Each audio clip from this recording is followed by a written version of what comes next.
Hello everyone, this is CJNovo992 and today or tonight, whenever this video actually gets uploaded, we are here to break down and react to Rangers 2, Dortmund 2, but as I've said many times over the years, the scoreline never tells you the full story of a game of football, and it's exactly the case on here because this game, this result, this performance, this atmosphere, this buzz, this entire thing will stay with me. Well, I was going to say stay with me until I'm old and grey, but I'm halfway there already. But basically, it's going to stay in here until forever. People, I still didn't get how I'm going to speak. I'm sorry, this is going to be absolutely all over the place, but I've not calmed down since the full-time whistle. I'm going to be sitting up all night, people, thinking about what I just witnessed, as the final score was Rangers 2, Dortmund 2, which saw Rangers, a team that no one, and I mean no one, gave a chance or a hope in hell of being able to knock out at that point when the draw was done.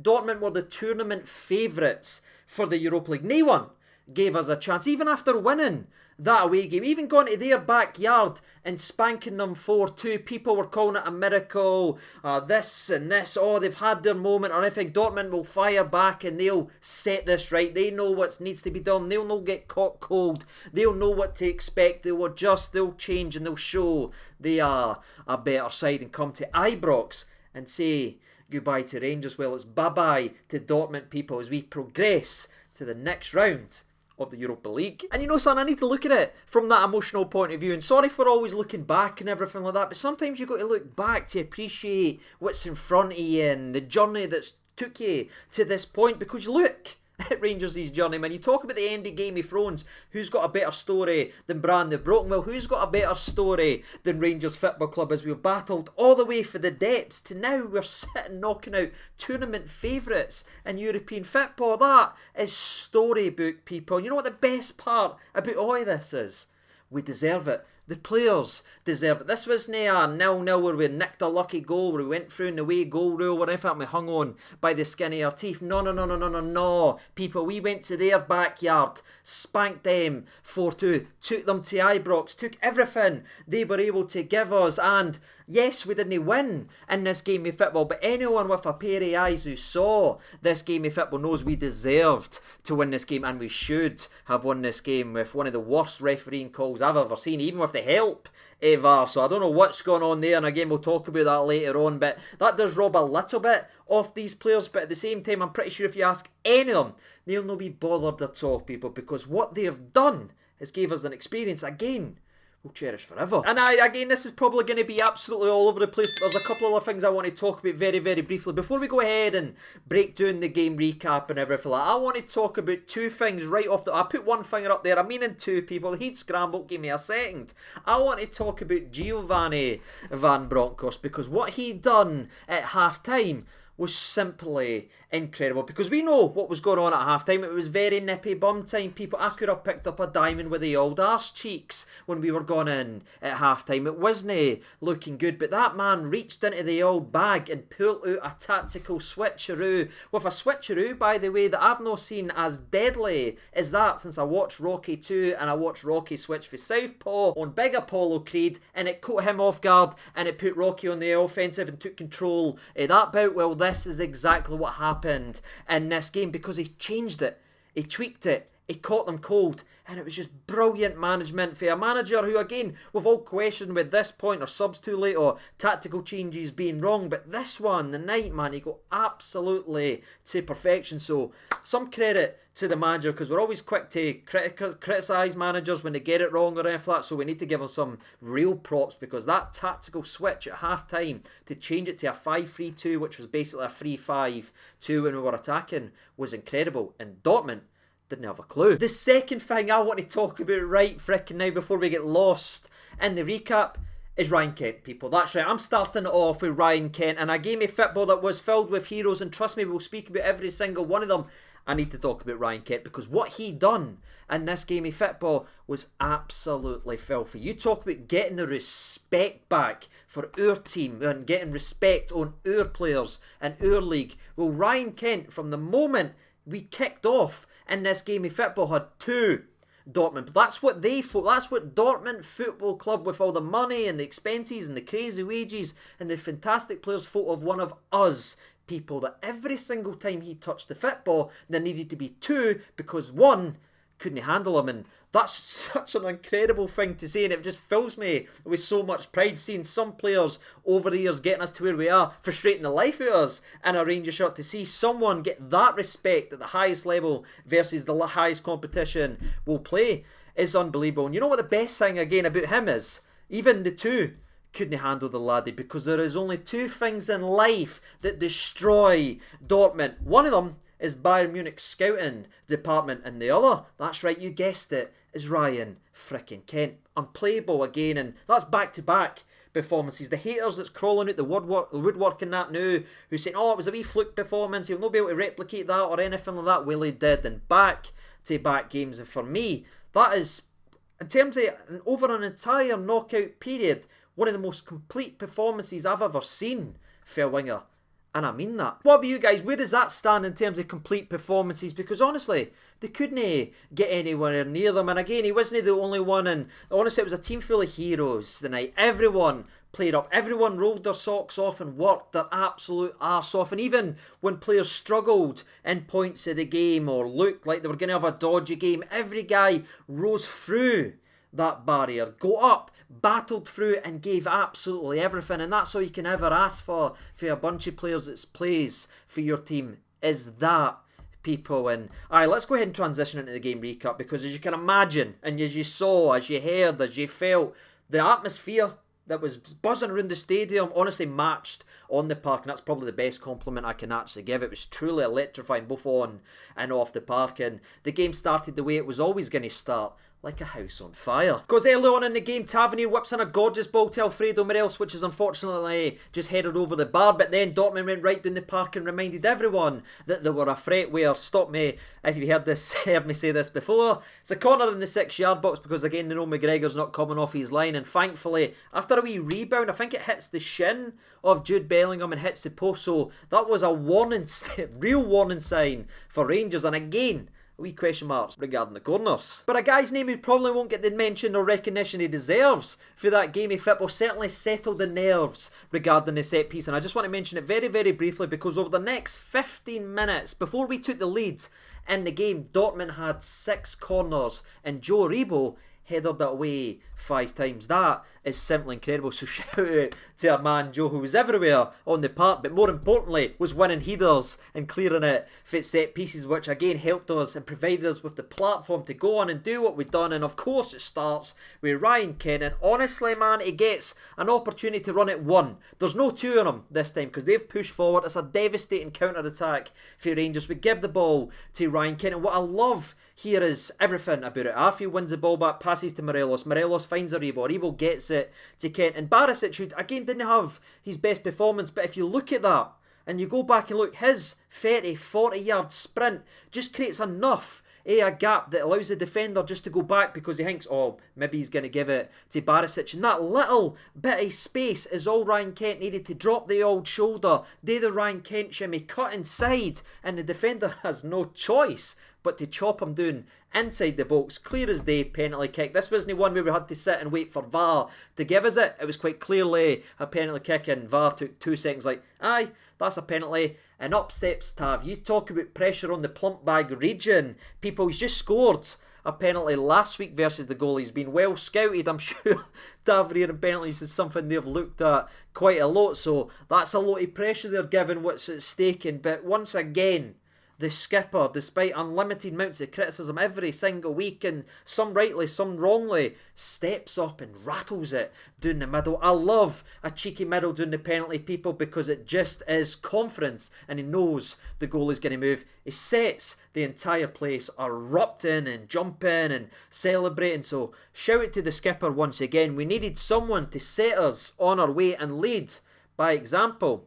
And the skipper's done it again. And now when we were 1-0 up and everything like after the initial response and that is when even more nerves kicked in somehow. And you could see why, because Dortmund, it didn't even faze them. They were almost like emotionless robots, people, because they knew they'd score goals. They know their quality. That didn't faze them at all. And there's nothing scarier, man. It's like Ivan Drago West. Yes, that is 2 Rocky references in the same video. You're very, very welcome for that. But they continued to press forward, and just a couple minutes after taking the lead in the game, we had our first McGregor moment, where again he is dodgy for corners with no shot stopping. There's no many better. And this one, I mean, it is kind of straight arm if you want, but for me, it's all about reactions and positioning himself, I don't know, we'll go with positioning himself in the right position after the ball kind of breaks down to Brand. It's a very good counter-attack, very good move, and it's a good shot, but again, McGregor is there, and you think, right, calm it down. Oh, by the way, from the actual save, before I forget, just to give Tavernier and Goldie a wee bit of love, because I know Goldton's going to get a bit of rough treatment by some people.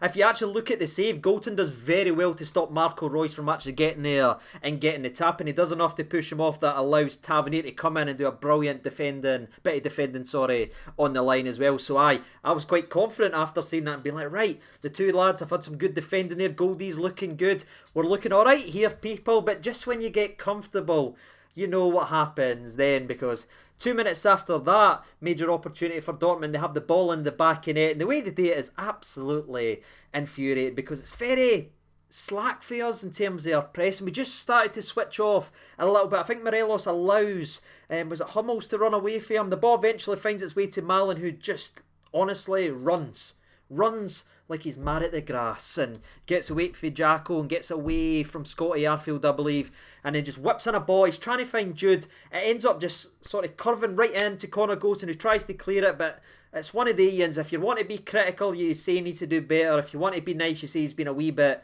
unlucky. But whatever way you want to look at it, the ball drops to Jude Bellingham, and what a player he is, by the way. Because 1v1 versus McGregor, there's no many people that you look at and say, well, it's a definite goal. But even against McGregor, I sat back and says he's scoring this, and he did with absolute ease to bring it back to 1-1. And he's firing up his fantastic set of crowd and fans and all that as well. And you went, all right, that's what I get for being happy in my life. And that feeling of not being allowed to be happy was just perfectly captured just 5 minutes after. Because again, credit to Rangers, we responded, and credit to Mr. Ryan Jack as well, by the way, because even on his old arse cheeks, he can still make through balls and make things tick for Rangers, because he goes for a wee gallop. Again, he's not blessed with the best pace, I don't think he'll mind me saying that, but he falls on his cheeks.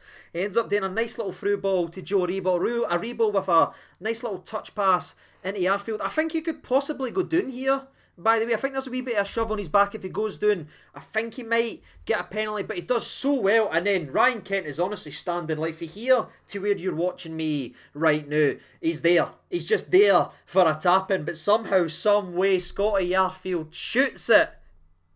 And when I tell you I was infuriated at the weekend when our man Amad Diallo, and again, I'm not bringing him back up to get any hate, because for me it was embarrassing the hate he was getting, but just a couple of days after that infuriate, I was just sitting staring. My eye was like doing this, people, because again, we could have squared it, we could have tramped it, but we went for glory and never got any. And if that wasn't fair enough, people, from the actual save from Scotty Arfield shot when he should have passed the ball, Morelos volleys it, and Hummels is there with his big German back to clear it off the line, and it was like, that could have probably killed the tie off or made it a lot more comfortable at that point. And that's kind of the way your mind was actually going. And when you are thinking about that, when you are feeling that, you know exactly what's going to happen next. And it happened just a few minutes later when Dortmund actually took the lead in this game, and the way they did was again very infuriating. Because I can't believe I'm going to say this, people, but we've played Dortmund twice in a week, and every single goal that they've scored has kind of came down for either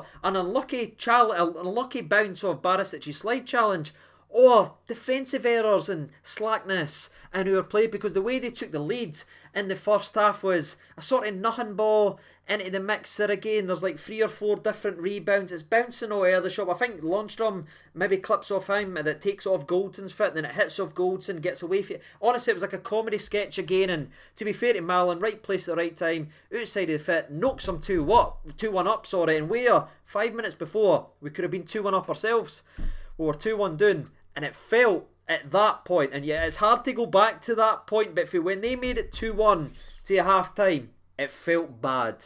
people, because Dortmund had worked out we were sitting too far deep. They were carving us open with ease and forced McGregor into making 2 fantastic saves. By the way, probably gets forgotten about in the shuffle now, but the one versus Malin, sensational for the big man. Jude Bellingham hit the post again, I think, with a volley or something like that. And we go into half time where again I was bricking myself, and I could only see it going one way unless we changed it. And reverting back to earlier in the video, full credit to Gio, because he saw it was needed to be changed. He didn't wait for 10-15 minutes into the second half. No, he changed it at half time, and by God, did it work. And it completely changed the complexion of the game, and we saw John Lundstrom sit in the middle of a back three. This is a guy who was getting chased out the football club 3 weeks ago and was a meme to some people, was getting chased on Twitter and slammed on Twitter every single week when he wasn't allowed to get on the park and actually do what he does for now, where he's became our most consistent midfielder in terms of his minutes played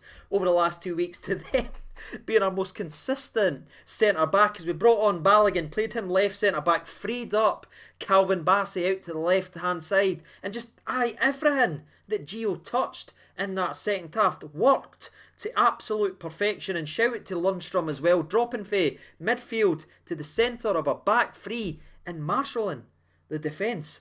What a season he's starting to have now, and what a player he could be for our football club. Without spending too much longer on it, it just nullified everything Dortmund. You could see everything they were used to in the wee patterns they play was no longer there. It was blocked. But again, it wasn't as if we just parked the bus and sat too deep like we were doing at the end of the first half that wasn't working. No, we were getting in their face. And the change of the formation allowed us to almost go man on certain areas of the park, keep the middle of the park tight in terms of their defence, but allowed everyone else to get in their face. And it just worked wonders, man. And after Ryan Kent, of course, has the sort of first shot of the second half after some wonderful play by Ryan Jack with a cheeky wee reverse for Jacko, by the way. I didn't know he had that in his locker, if I'm honest. A wee cheeky reverse for Jackson. He cuts it out to Ryan Kent, who cuts inside. His shot deflects out to Morelos, whose first touch is gorgeous.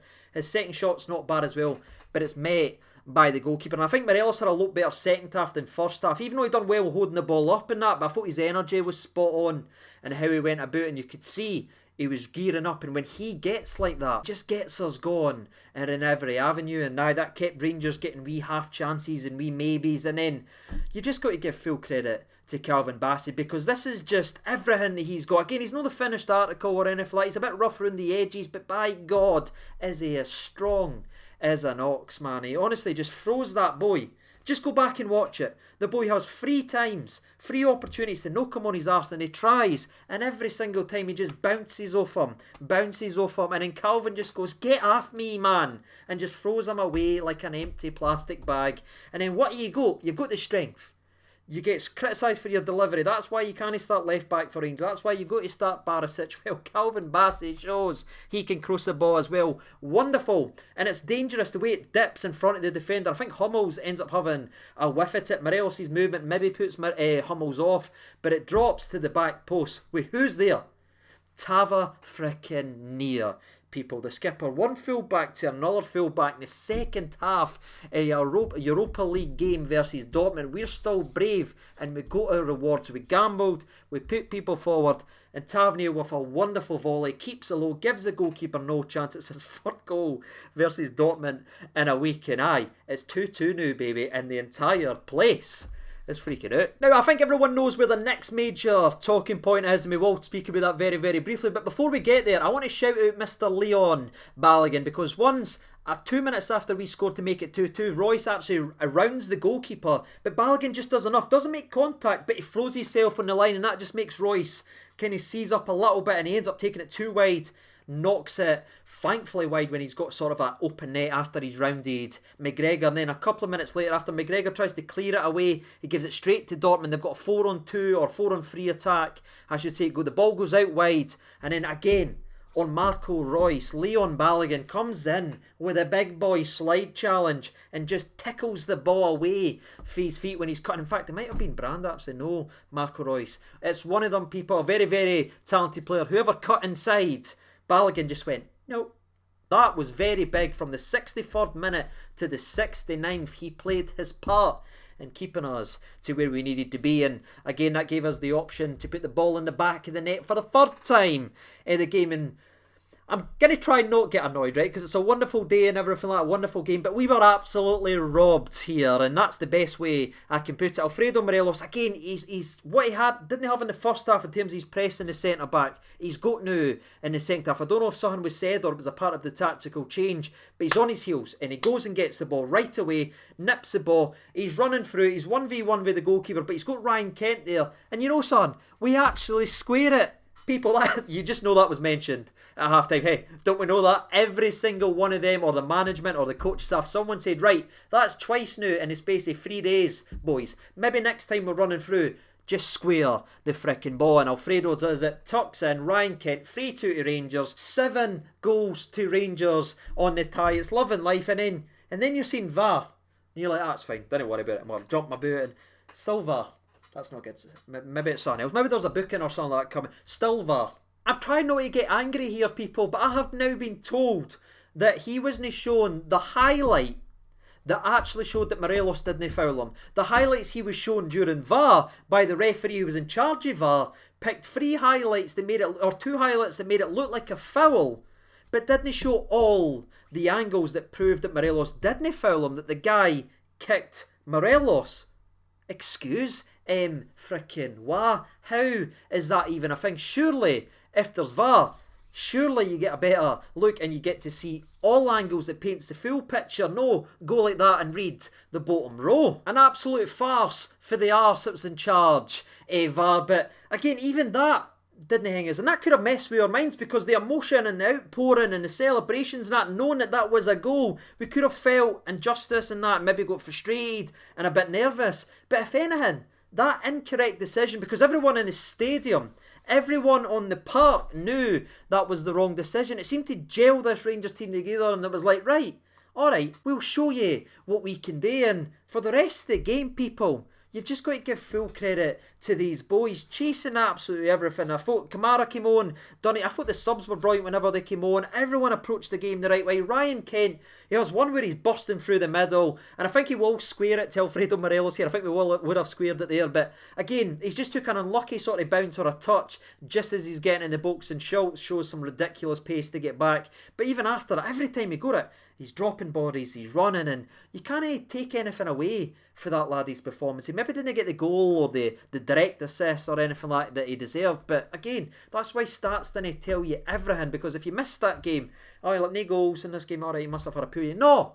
He was unplayable, and we could have maybe added more to the scoreline, but again, it didn't really matter, because when the full-time whistle went, it was us that was singing. I'm feeling it, the players, the emotional. Honestly, Ryan Jack had the tap half singing, I'm feeling it. The last time I seen that, Ryan Jack was rinsed for 4 days. Now, I'd say the man deserved it, but again, we've got a game at the weekend, and we need to reset and that for that. But again, you've just got to cherish and enjoy these moments, because this is what football is all about. I'm going to just finish the recap there. Sorry if I've missed something in the second half for that. Honestly, my mind's absolutely pickled. I'm just absolutely in love with what I witnessed. I want to see what you're saying. I want to share it ways. I want to see what you're thinking about the game. I'm not even going to pick a man of the match, because honestly, every single one of them was absolutely outstanding. Even Goldie, who maybe made a couple of wee iffy moments and had wee bits, thought he was brilliant at the end. You saw his emotion at the end of the game as well, just standing, taking it all in with the fans and everything like that. And every single player gave everything they had in this game. I think I've said this several times, but that's all you can ever ask for and hope for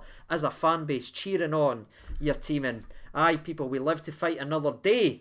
And I'll tell you something, after what we did to Dortmund, the tournament favourites, there'll no be many in that draw the Mora who'll be wanting Rangers in. What a great feeling that is to actually say. And aye, that's me all done and dusty, people. I want to see what you're saying, so please, even if you didn't normally comment, get involved in the video. Let's share this memory, and aye, let me know what you're feeling. And aye, that's it. That's me done and dusted. I've been Sieging over into. That has, of course, been Rocky Boy Johnson. And until next time, take care of yourselves, everyone. All the best, and bye-bye.